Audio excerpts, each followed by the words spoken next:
shit. Here we go again.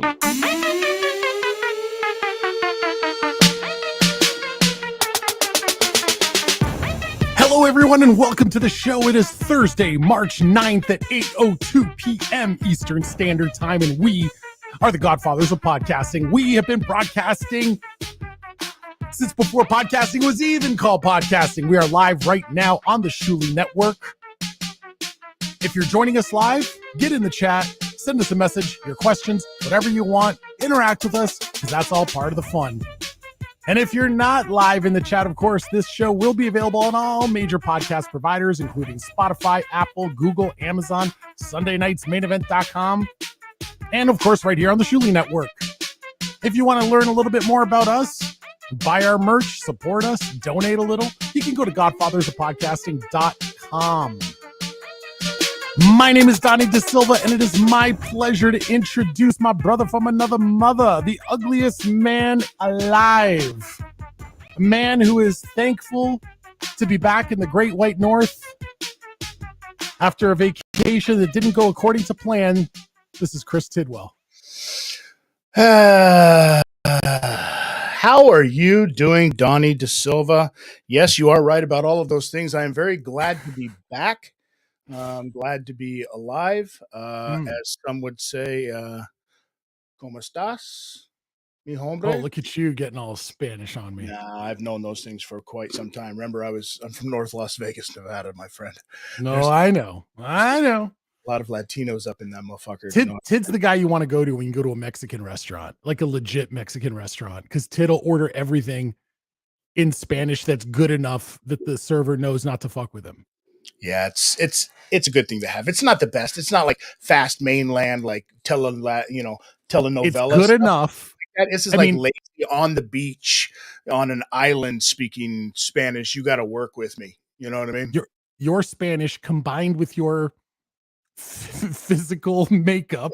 Let's hear this. Let's embellish on that one, would you? Is enough to make people go, okay.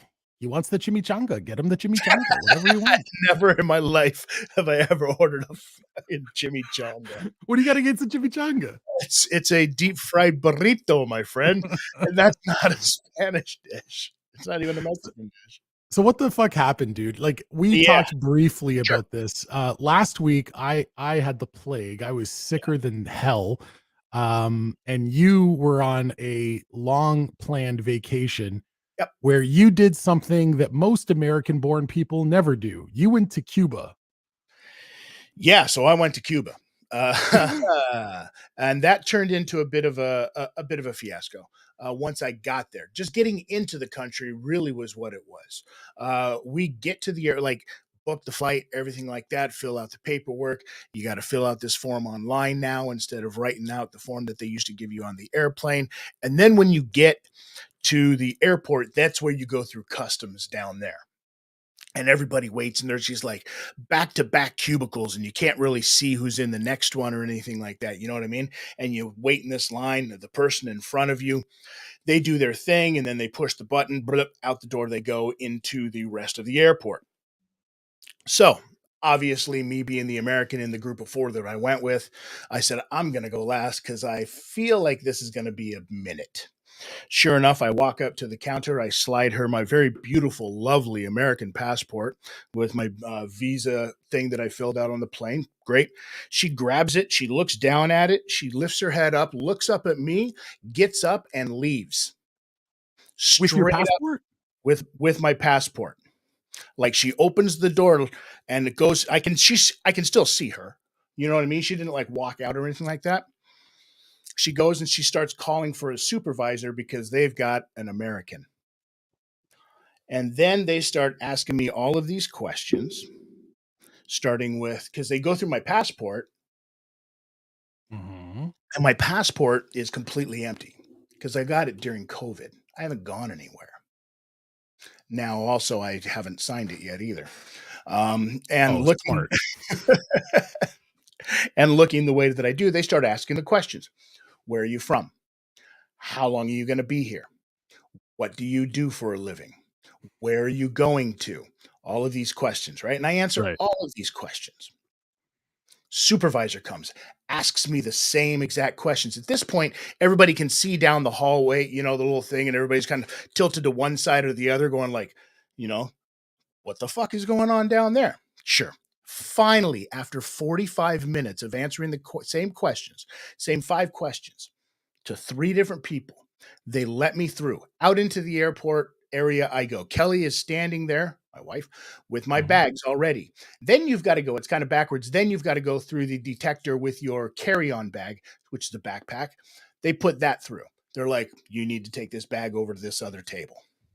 I go over to this other table because I've got some medications in there and stuff. They start going through everything, right? Understandable. She rips the whole bag apart. 20 minutes there, she's reading all the labels, blah, blah, blah, asking me these questions. They put that down.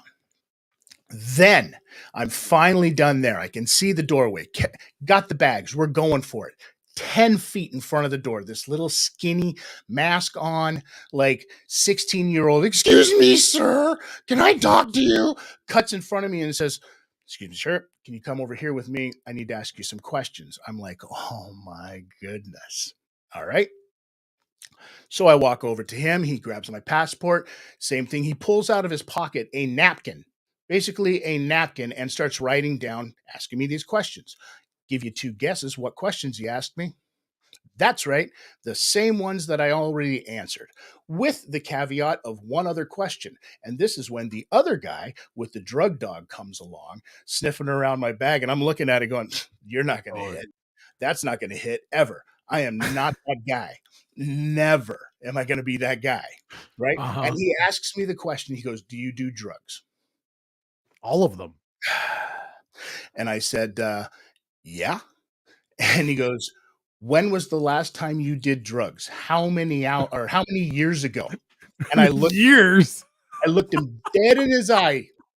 And I said, I looked down at my wrist and I go, about 7 hours ago. It's legal back there. And I got high as balls before I came down here because I didn't want to get on a plane. How about that? He kind of too honest. Maybe too honest. Kind of chuckles a little bit with it. Writes another couple things down, hands me my passport. Bleh. Then I could go into the country. These motherfuckers. That's the whole story? I was sitting here on bated breath waiting for a cavity search. That's it? You wouldn't get that. Oh, man. I was clearly profiled, Donnie. This is what I'm saying. I was profiled as fuck. Yeah, no kidding. You profiled yourself. You went in there with a sour fucking face, more sour than your normal resting face, because you didn't want to be in Cuba.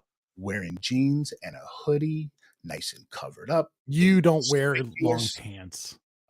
You can't trick me. This guy wears shorts no matter what the temperature is. Well, I mean, I'm wearing shorts now, but that's regardless. Yeah. So Cuba, hot as hell. The people are lovely. I will probably never, ever go again. Oh, we just got a couple pop-ups on the screen there. It's just as bad. Just got a couple pop-ups on the screen for a couple people that just joined and became YouTube members. We are 138 and Bad Beef, which is also Tid's porn name. Awesome.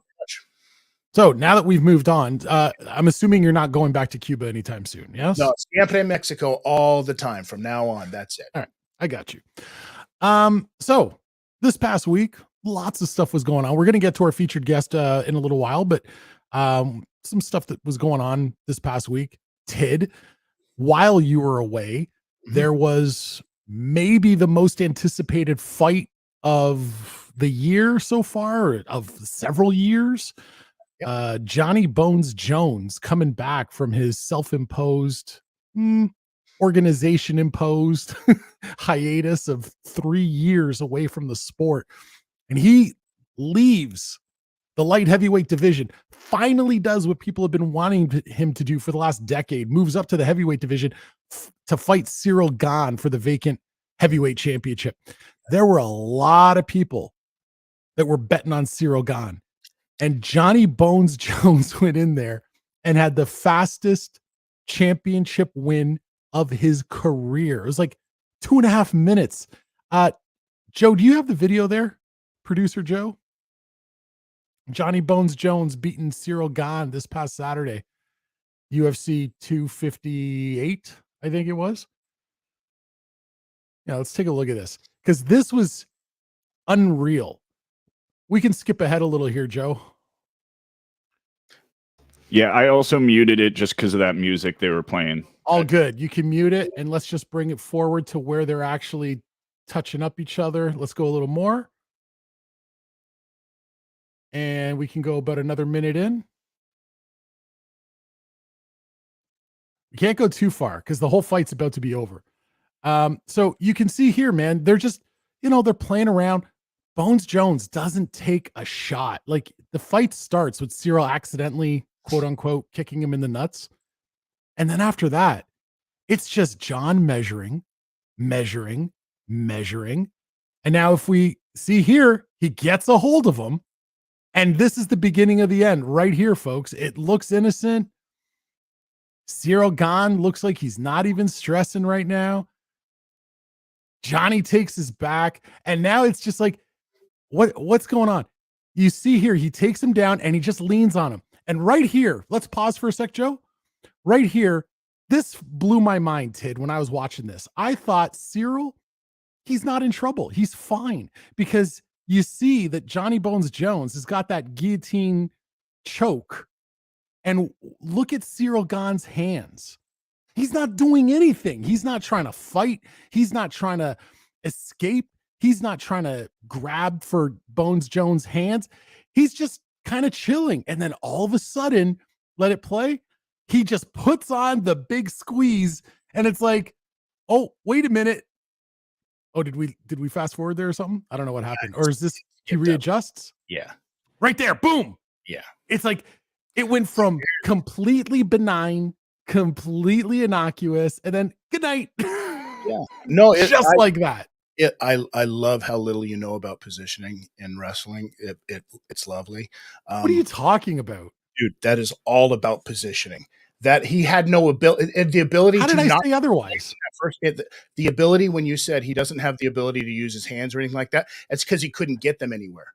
If you look at the positioning where his knee is and how he slips under, and Bones Jones he's not using the front of his forearm, he's using the side of his forearm. It's a slick wrestling move. 100%. He had. Hold on. It's a slick wrestling move that he was using in training. And if you saw the video of it, him and Henry Cejudo actually went over this exact positioning, to position. And it's pretty much key on right before that they went into this fight. This is something that was trained. This was maneuvering that was absolutely trained. So it's about body control before trying to go for something heavy and lose your position. And that's exactly what he did. He went for control first. His coaches commented after the fight and talked about how they wanted him to hand fight from that position. They were screaming at him from the corner, and he didn't think, and he said, I didn't think I was in trouble. Yeah, I thought I was fine. So much easier said than done when you're in that position, man, because you don't know. John Jones is the greatest fighter of all time. He's going to go down as the greatest fighter, not the greatest light heavyweight, not even the greatest heavyweight. He's going to go down as the greatest fighter of all time. Period. The only thing that you can hold on to at this point is the fact that he is such a piece of shit outside the cage. That dude, you have to be able to such a piece of shit. You have to be able to separate the art, right? I guess. Right? When was the last time you listened to some R. Kelly? Speaking of piece of shit, someone in the chat said he sounds exactly like Chris Benoit. I don't know if they're talking about me or you, but I don't think either one of us sounds like Chris Benoit. Speaking of pieces of shit. Yeah, just saying. I hope it's you. I'm not monotone, so I don't think it's me. I meant the current. Oh, thank you. No. we both knew Chris Benoit back in the day, but anyway, moving on. What I did not get to see this past week when it happened was Netflix did their first ever live broadcast. And it was the Chris Rock comedy special, Selective Outrage. I didn't see it because it was happening at the same time as the John Bones Jones fight. Yeah. So I watched it afterwards. Holy shit, Chris Rock, man. He doesn't miss. This guy came for blood. Did you think so? I mean, I thought his set was good, but I also thought that he's talking about a lot of stuff that is very topical. A lot of comedians are doing the same kind of stuff right now, just a little bit of twist on it. Other than the Will Smith stuff, you know what I mean? He made abortion jokes. What are you talking about? He went totally in on everybody. He's like, he starts by saying, "I'm going to try not to offend anyone tonight," and then he offended everyone. I'm not saying it's not loved good. it. I'm saying it's not his best work. Dear Lord. All right. That is the best special I've seen in a long time, man. From start to finish. You should watch specials. I watch everything. If you haven't seen it, go check out Chris Rock's new special, Selective Outrage. What is this story with Pete Davidson? Dude. First of all, Pete Davidson is hilarious. A total conundrum to me. Can we throw up a picture of Pete up on the screen? Yeah. I mean, we all know what Pete Davidson looks like at this point, but look at this guy. Look at this hobbit. This is the hottest bachelor. Is it me? You guys got the same grill. Look at this thing. If you were to shave, you're Pete Davidson. I'm that ugly, eh? Well, I mean, damn. Okay, so continue with your story now. All right. Well, you know what? Pete Davidson, dude, this guy, he has got the magic stroke because first of all, he lands every hot girl that he was just dating Emily Ratajkowski. That ended after 2 months. And now he's dating Chase Wonder.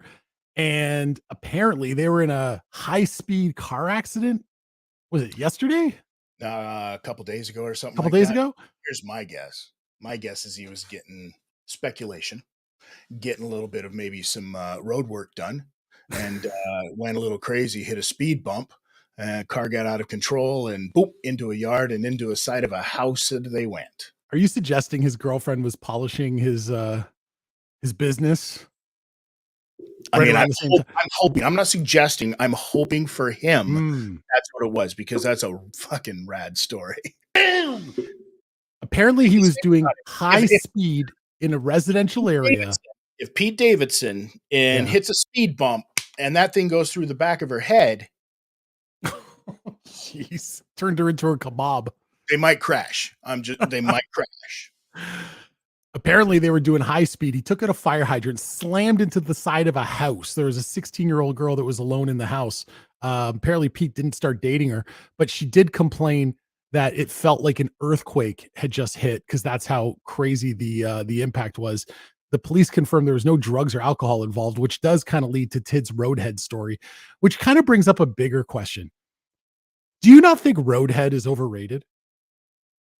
I mean, like if you're gonna get head, like good head, don't you want to like relax and chill and have your partner be in a position where they can be at their best? You're looking for you're not looking for good head. You're looking for road head. There's a difference. But I'm saying it's overrated. Like when you're a teenager, Roadhead's great because you don't have a place to go. If you're an adult and you have a home, Roadhead's kind of overrated. You're getting the wrong ones then. I'm not seeking it out. I'm just being honest with you. All right. Try getting on the other end of it. You want me to be the giver? Oh, I thought that was the problem before. Oh, that's why on our last road trip you were punching the shit out of me. Yeah, you were looking for a favor. Yeah, exactly. Roadhead. I want to hear in the chat if anyone out there thinks Roadhead is overrated. Is it just me? I don't know. Producer Joe, what do you think? Roadhead. Is it great or is it overrated? I'm actually on your side with this, Donnie. Like, yeah, it was great as a teenager, but it's not the most relaxing thing to be driving. And yeah, I'm just dodging fire hydrants like Pete Davidson. I don't need that shit. And now we find out really what's going on in the Pete Davidson story. Thank you very much, ladies and gentlemen. Another story that has been all over the place this past week. If you're not a sports fan or an NBA fan, you may not be familiar with this story, but I think it's kind of everywhere right now. Ja Morant. He's a Memphis Grizzlies player and one of the top young stars in the NBA. But Ja Morant has got a problem, dude. This dude loves to party and get fucked up when he's on the road with the team. And he loves his guns. He loves his guns. And he went and decided to post this on his Instagram live on Saturday night. Look at this. He's at a strip club. He's getting his happy on, and he just decides to pull out his gun and be like, yo, everybody, look at me. There are so many problems with this. Yeah, it's poorly lit. It's a strip club. But on top of that, this was in Colorado, in Denver. Okay. They were playing the Denver Nuggets. His team is in Memphis. Where did the gun come from? You know, you're not going to another state and buying a gun. And there was a police investigation that was done. They confirmed he did not buy a gun in Colorado. That means he brought the gun with him. The collective bargaining agreement in the NBA has a real simple, straight rule. They may as well call it the Gilbert Arenas rule. It says you can't have a fucking gun on you when you're at a team facility, traveling with the team, on a team vehicle of any sort. You can't do it. It's an automatic league-imposed 50-game suspension. 50 games. Was it his gun? You know what? They're looking into it, but the thing is, it doesn't really matter whose it is. Someone brought it on the team plane, you know, and he had it up in the air. Or it was somebody else at the club, and he was like, let me see that thing. And starts taking some pictures. I don't know, dude. I think it's a little wacky. Bigger picture is that if it is a breakdown of him, listen, it's no secret. I mean, look, we saw the other story as well, right? The basketball players and guns, apparently. Sean Kemp just got arrested for a drive-by, literally. You know what I mean? Where he, in a parking lot, opened fire on somebody else. Like, guns is wacky, man. And listen, they got a serious maturity problem on that team, dude. I already got heat with John Morant because he cost me a few bucks on some parlays earlier on. You know what I mean? But earlier that day, the same day he shot that Instagram live video, the oldest player on his team, which is their veteran Steven Adams, 29 years old. They're one of the only teams that doesn't have a guy over 30. Steven Adams addressed the team in a private meeting and said, guys, enough of this bullshit. Partying on the road, acting like fucking idiots. We've got one of the worst road records in the league because we're all fucked up after partying and going crazy. Let's behave ourselves. Everyone knew he wasn't talking to the team. He was talking to Ja. Everyone knew. And what does Ja do? He goes out and fucking does that. Like, as far as I'm concerned, this dude earned his 50-game suspension. You think he's looking for a vacation? No. I think he put out a press release, you know, very sanitized apology. But like, dude, you are not about that. This is a suburban kid trying to act like a gangster. He's not a gangster. You know, it's like, dude, stop trying to be that guy. You're not that guy. Be a nice, sweet kid. Demetrius. Maybe he's not that guy. That's his real name, Demetrius. It's not sure. Ja. Really? Really? It's not Ja. Really? Demetrius. And maybe he is about that life, and people are just this kid's a gangster. His real name's Clarence. Clarence's parents have a real good marriage. Remember when Aaron Hernandez wasn't about that life, and then everybody found out what life he was really about? You never fooled me with Aaron Hernandez. I knew that guy was up to shit from Jump Street. That dude was troubled. Happens all the time.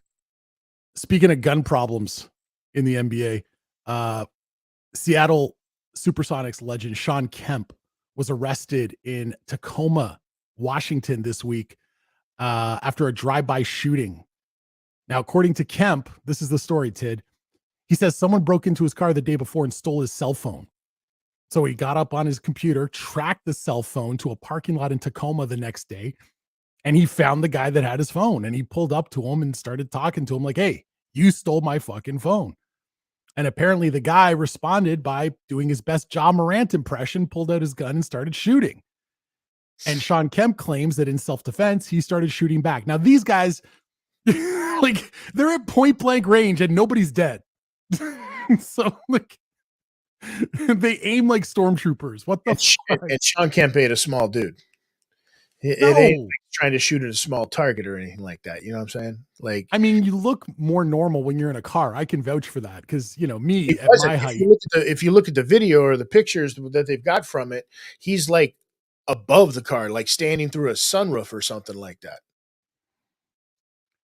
And then he Yeah, throws someone the whole thing in the bushes before talking to the cops. Did he think that somebody wasn't going to find his gun in the bushes? someone in the chat is saying he's already been released, no charges laid. Yeah. You know what? Here's the thing, too. Yeah, there you go. Bone loads. Um, one thing that you see in this whole story that sort of weighs in his favor of Sean Kemp is he stayed at the scene of the crime. The other guy fucking bailed. So Yeah, yeah, that's what I just got done saying. Is Yeah. that he threw his gun in the bushes and then went and got the cops, right. right? But thinking that they weren't gonna, he was gonna be able to come back for his gun later in the bushes. It's not a 6-pack, kid.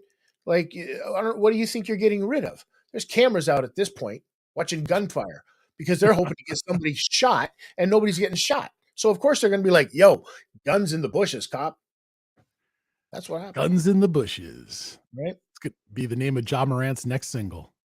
Guns in the bushes. Because I'm not allowed to take it on the plane. It's going to be his next hit.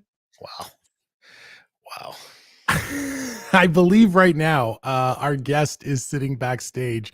So, Joe, why don't we go ahead and bring her in? Because right now it's time for the big hello. This week's guest is a native New Yorker who started putting out music way back in 1994. Back when white and rapper were words that didn't get said in the same sentence unless there was a punchline at the end. And white female rapper was just not a thing at all.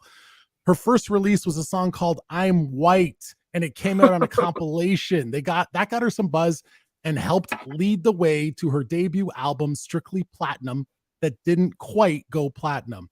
In 97, she launched her own label before putting out her next album, Last of the Great 20th Century Composers, which led to her working with one of my faves, Kool Keith.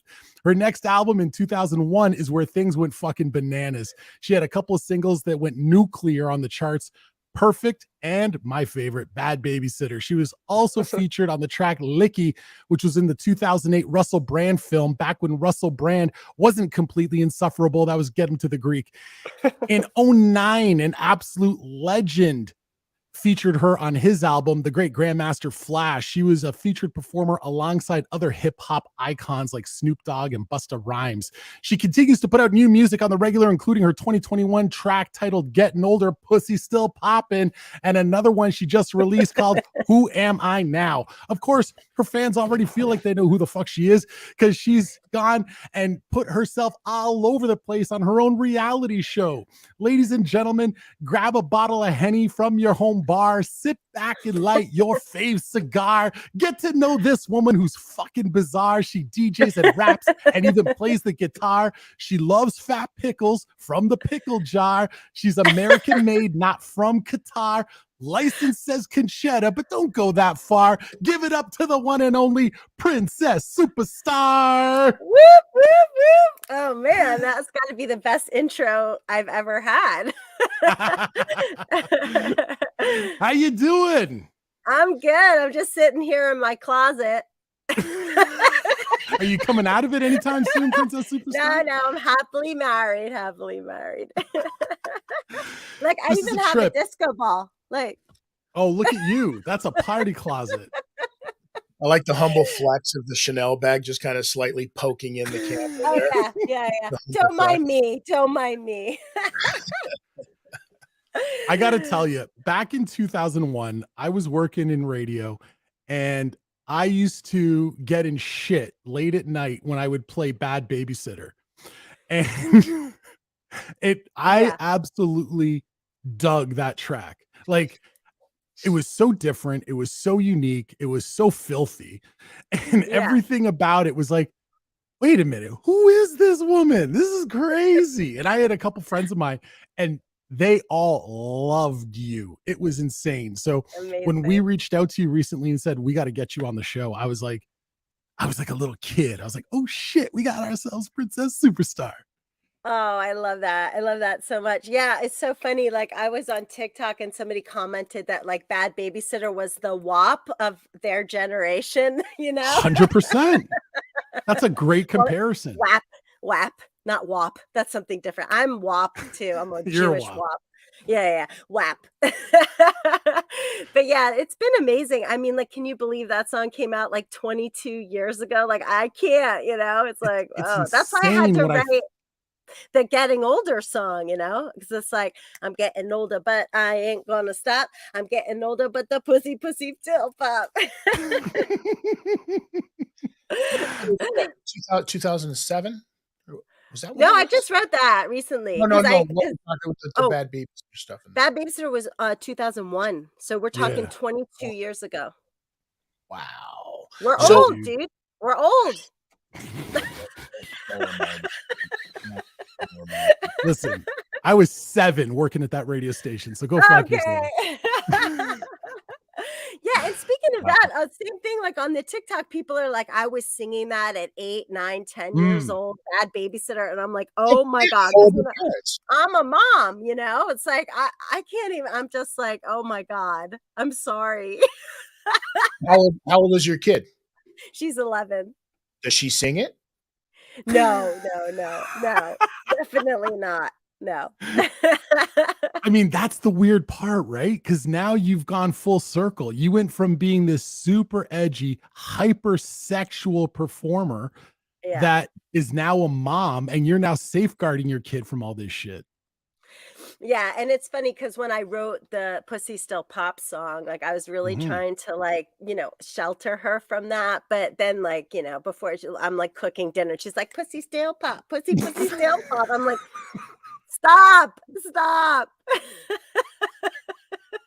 That's But, unbelievable. kids these days anyway, they're just so like, they know everything already, like, it's not like in our generation, I feel like, kids kinda know everything.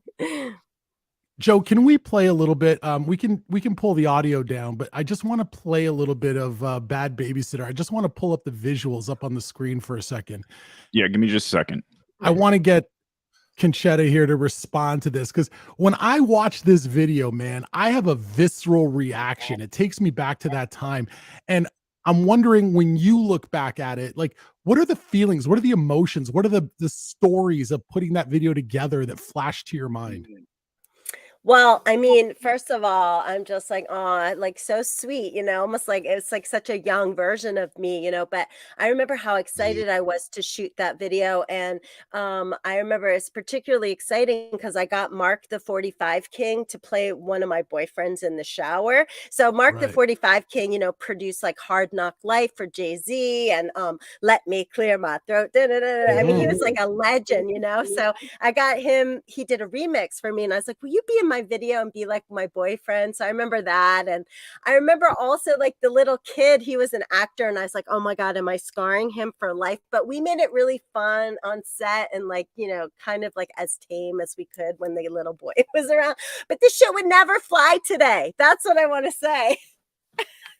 It absolutely wouldn't. And I mean, if y'all are out there and you're not familiar with this track, because it is like 20 something years old, go check it out. It is on YouTube. That's where we're streaming it from right now. But like, look at you. You're such a fresh faced baby right there. I know. Look at you. I mean, come on, I'm 52 right now. I mean, like, look at you. This is They're crazy to smart, me. yeah. You got him sneaking in. Now Yeah. you got a couple boyfriends in this video. I mean, come Yeah, on. yeah, there's a really funny guy too. I know I had a few boyfriends. That's This- Has Mr. it- has Eon it been- from High and Mighty. Has it been tough? And I mean, just trying to stay busy. You know what I mean? Like, because you're putting out Yeah. still putting out a lot of stuff, right? Mhm.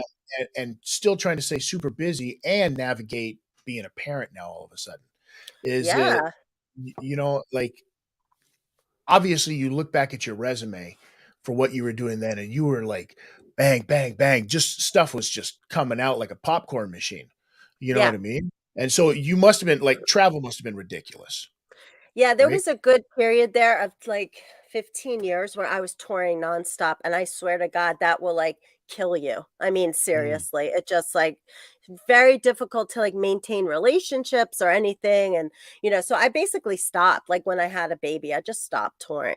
And so now I just like put out things here and there, like very kind of more chill, and there were years I didn't put out anything at all. So yeah. I But, want to ask I'm you. not super famous or anything. So it's like, I don't know. It's like more, I've just maintained my nice little under the radar career, and I get to do what I want to do. Super famous, no, but to those that are familiar with your shit, you're the shit. Aw, Like thanks. people who know you adore you. I had we had put your photo up on Instagram this week announcing you were going to be on the show, and I can't tell you how many women contacted me, women in their 30s and 40s, and said, "Oh my God, when I was younger, I used to want to be her." Like so many people. It was crazy. But Totally. I gotta ask you Great. this. Women in music, it doesn't really matter what the genre is, they get hypersexualized even if they're not putting it out there, right? And Yeah. whether Yeah. that's by fans or whether that's by agents or whether that's by fellow musicians. And there is not a female musician anywhere that doesn't have a story that's borderline or right out there, like a whole Me Too thing. You know what I mean? So Yeah. when you are literally putting yourself out there, I mean, obviously your lyrics don't mean, hey, I'm really gonna like, hook up with someone in someone else's house and do all this shit. Like your lyrics are your lyrics. But did you get weird, creepy interactions from fans or other musicians or people you're touring with or whatever? Cause they just figure, Princess Superstar, she's down. Yeah, I mean, like it's really not been that bad. I think I have to say, I think because the way that I always owned it, like, and I always mixed humor with the sexuality, that I Right. think that it just sort of like, I don't know, there's something to that. Do you know what I mean? Like with when comedy meets sexuality. So I think that it hasn't been too crazy because more just people like love what I do. But of course, there have been like crazy fans that are just like asking weird things. And everybody's asking like, "Oh, do you have an OnlyFans and all that?" And I was like, "No, but like in 30 years, I'll have an OnlyGrams. I'll be a granny, and you can come to my OnlyGrams." You get a lot of those requests to open up an OnlyFans. Does that happen a lot? It happens. It happens. Yeah, I'm not gonna do it because I'm just like, no. If it had been around maybe 30 years ago.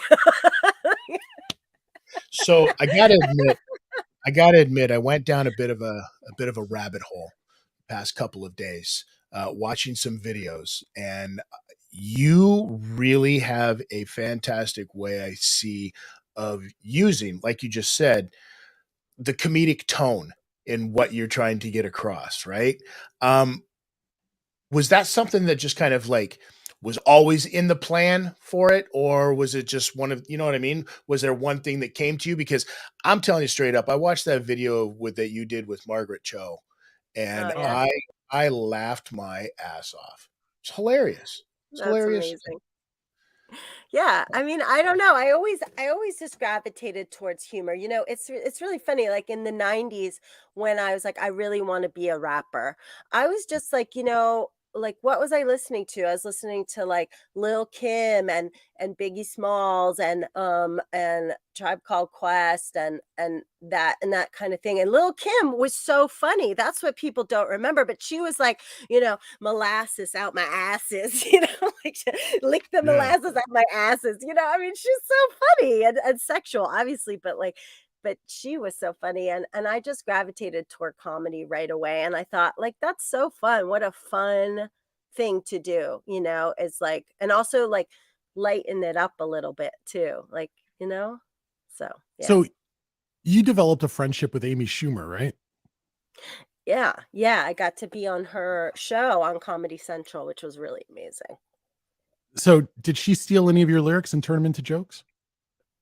No, no. But I heard that she used Because to play that's bad kind of her babysitter. thing. Oh, to steal. I heard that. Yeah. I mean, I don't know. I don't know. Like, she never did anything nasty to me or anything. She used to play bad babysitter before she went on stage. I remember that. Mm.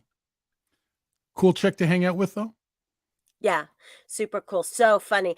I mean, I gotta tell you guys, like I was sitting on the set and there was Jermaine Clement, he, from Oh, the love him. yeah, genius. Genius. Flight of the Concords, all that amazing. And him and her, and they were like, they needed an extra like part to like improv or whatever, and they were just going at it. And I was like, and then I was just like, no, I'm not gonna say, I'm not even gonna join into this banter because they were just like, professional comedians, like so amazing. So I just think she's incredible. And yeah, it was really fun being on her show. Please tell me you had a romantic liaison with Jermaine Clement. Please. No, Even just lie to me. Just lie to me.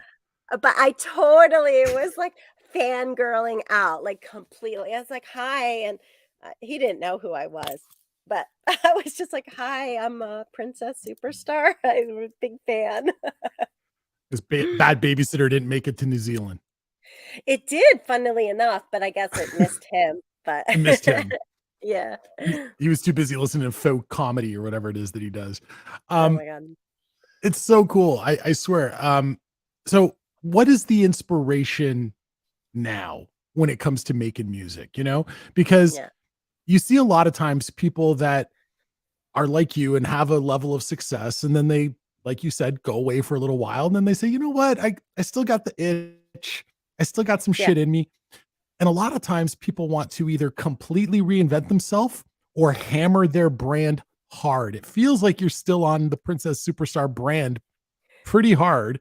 What's the motivation now? You don't sound like you really want to tour. What is it? Is it just to keep your name out there? What is it that drives you to keep making new music? It's really just like I can't stop. Like, I don't know what to tell you other than like it's just music is like who I am. Like it always has been. And like I think I would die if I didn't do it. Now at the same time, I do sometimes get writer's block as well. So it's just this really painful. That's pretty painful. I got to admit. It's called ridiculous songs I made while having writer's block. So I decided to like go do songs about like all these horrible big box stores that I shop at, because I'm a mom. So I did one called Costco Ho. And there's one called I'ma Make a Craft about like going to Michael's, the craft store. And then there's one called Home Goods. And so like I started just making all these songs about what I do like as a mom. So but like making it like about hip hop, all the while. You went from bad babysitter to dirty mama. Yeah, basically. MILF, yeah.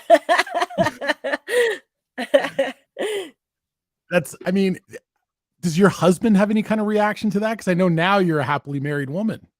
Yeah. Well, he just thinks I'm hilarious. I mean, he's like this funny, like Latino guy. And I kind of consider us like Ricky and Lucy. You know how like Ricky is always like amused at like Lucy doing stupid shit? Like that's basically my husband. Is he legal? And like getting mad at her. Is he legal? No. No comment. I can read it. He is now. I can read it. He's barely legal. Remember that? All our bureaucratic paperwork. That's all I'm saying. I mentioned your the song that you were featured on being in that movie, Get Him to the Greek. Were you a part of that filming at all, or did they just take your music and throw it in there? No, I wasn't part of it, but I was so psyched when I saw that. Yeah, it was in Get Him to the Greek that year, and also that other movie Hall Pass with Owen Wilson. Oh, that was another one. Yeah. I forgot all about that. Yeah, that's pretty cool. I mean, that's got to be a good chunk of change, right? Like when you get licensed like that and thrown into a movie, and you're still making residuals off that, I'm guessing, right? Yeah, so you don't make residuals off like when it's in a movie, sadly, that much. But you Really? know, no. Because But we you had get we had DC Glenn on the show from Tag Team, and he was telling us mhm, about the song Whoop There It Is, and how every mhm. Christmas season he makes about 600 grand because of Elf. Oh. Okay, This well, I is what he better told talk us. to my business manager. Because we asked him, Well, we said, hey, Glenn, how come you don't make any new music? He's like, why would I? I'm oh still my making money off that God. one song. I mean, but what a song. What a song. That's a legacy, that song. Well, yeah, I mean, I guess maybe I do make some money, but it's not whoop, there it is money. You know what I mean? It's like pennies probably compared. But no, but Should I fire do your make agent. like you know, this one song I did, Perfect. That one pretty much pays me like a lot of money. And it's so funny because you can make like hundreds of songs and they could be various popularity and whatever. But this one song, Perfect, Exceeder, it was like my hip hop song, Perfect, and somebody put it on a dance track called Exceeder. Boom, it blew up to like number 3 on the UK charts. That one song really like pays me almost everything I make today. Like it's crazy. You talk about the UK charts in those days, and I wanted to ask about that because your music is it has that UK hip hop house music, electronic that was huge popular at the time, right? Mm-hmm. In the Yeah. early what what drove you to that direction? Because you weren't doing that here in, you know what I mean, in your early days when you were doing other Straight stuff. So hip what, hop. Yeah. yeah, right? Like what I made you go, know. "Oh yeah, I need to add this stuff." Yeah, so great question because I was really like into just kind of like straight hip hop. But what was happening in Europe and the UK around 2001 is like this birth of like electro clash it was called. And so it's like, you know, you had hip hop mixing with like peaches and things like that. So it was just like all this electronic music with hip hop and it was just more fun. The crowd was more fun whereas I was doing these like backpacker hip hop shows and the men were just like this and I would come out in like my pink frilly things and like you know be singing and stuff and I was just like and the dudes were just like this and like I don't know, it was no fun. And then you had this like electronic music scene that loved hip hop but they also loved dance music and I was like Ecstasy. I want to be in that scene. Like they're so much more fun, you know, they're not just like you know, looking at me like this or judging me or whatever, you know? So, yeah. That's because probably all the hip hop shows, everybody was just high, and all Yeah, the European yeah. shows, everybody was on ecstasy. Yeah, well, yeah, that's true, and also, like, I gotta say too, like, the dudes that really judged me were the white dudes too, like, it was never the black dudes were like, "Yo, dude, this is fucking amazing," and the white dudes I remember there was, like, a dude in, like, a Wu-Tang shirt, he was a white dude, and he threw a beer bottle at me, like, he was like, "You shouldn't rap." Like, that regularly happened to me. I mean, he could have just said it. He didn't have to be so like I violent. know. Like, Why'd you do that, Tid? it was empty. Yeah, Chris, what the hell? One thing I like about your new stuff is I feel like musically it feels familiar to me, right? Like the lyrics are all new, the vibe is new, but it feels quintessentially Princess Superstar. And I like the fact that it has a bit of like an old school vibe to it musically. And the main reason I say that is I'm a huge hip hop head, but I'm an 80s, 90s hip hop head. I don't like Mm, today's hip hop. And I know I sound mhm. like an old man yelling at clouds when I say that, but I just don't like to me, it's like Talib Kweli and Tupac and Gangstar and you know, Mm. like shit, you know, Eric B and Rakim, you know, Talib Kweli, that's my shit, right? And when Twice? I Yeah. listen to the stuff today, did I say him twice? Yeah, Um, that's a lot of love. I'm having beers. That's because But he's so when great. I love him that much. Okay, Most Def, I'll throw another one in there. All Um, right. Yeah, that's my shit. And when I listen to today's yeah. hip hop, I'm just like I don't like mumble rap. I think it's bullshit. I Mm, don't like this yeah. super engineered bullshit. I went a couple years ago to a rap battle and the whole thing was Oh, no. written. And I'm like, what am I attending right now? This is the biggest No. waste. What has happened to hip hop? And I love the fact that your shit feels authentic to your brand in terms of the music. Is that a conscious decision? And do you have that same struggle with like the hip hop Yeah. that's coming out right now? 100%, 100%. I think when you come up like loving hip hop from the 90s, like there's no way that you can like be like, I'm just like, what is the baby doing? Like, why? I don't like it. I don't like it. But at the same time, you were around in New York in what, like 2000, what was it, 2007? And they Yeah. had that show called The White Rapper Show. You remember Oh, this? With MC Search was the host, the guy from Third Base was the host. I think it was I forget Oh, it was called The that's a White Rapper deep cut, Show. Tid. How'd you Dude, pull that out of your ass? wow. Yeah, that's a deep watched cut. it. That's how I watched it. And that The was White like Rapper Show. The White Rapper Show. Yeah. Dude, if you get a chance to go back, watch it. There you go. See? Yeah, that was So, producers VH1. telling us that was on VH1. Yeah. Oh It my was God. done for Trivigo. There you go. Look at me. Trivia night. That's Who did you- crazy. I who was did- never on that show, thankfully. When you were a kid listening to hip hop, who did you love? Who were your real influences?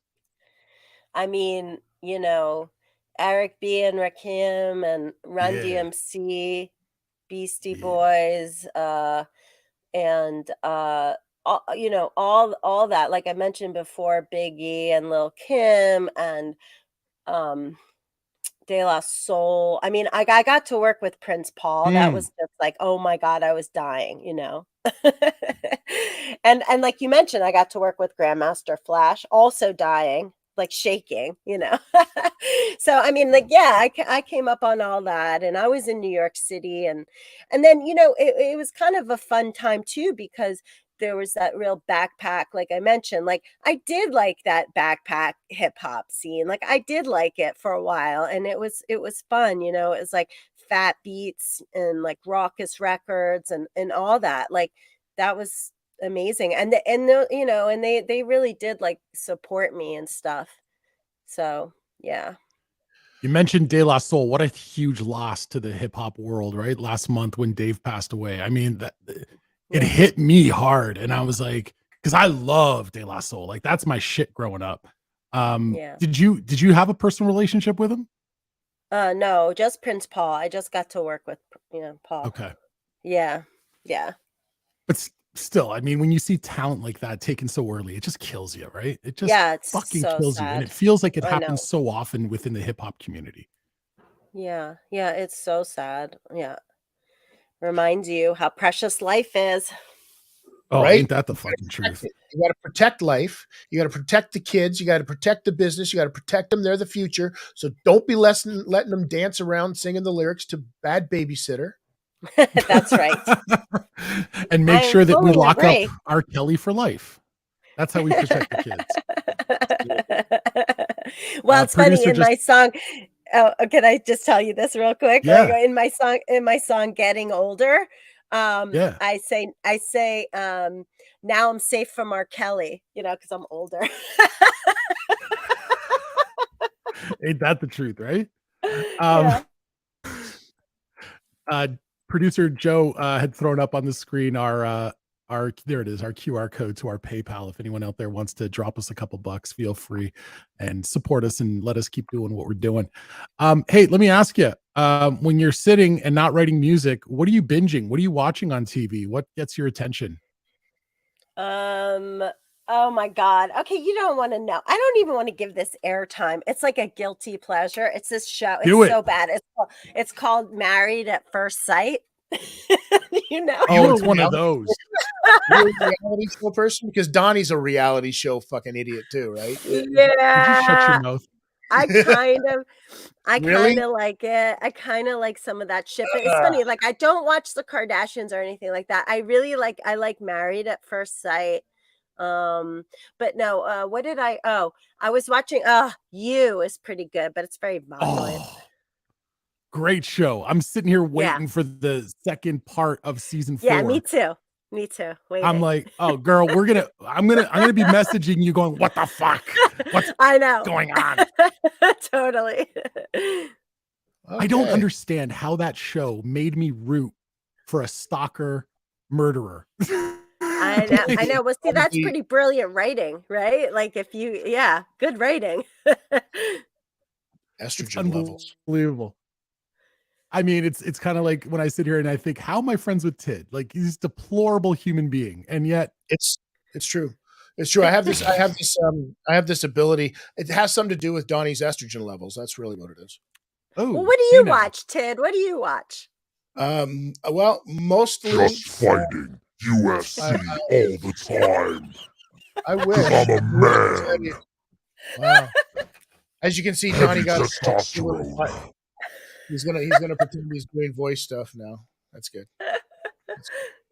Oh my God. I watch a lot of sports.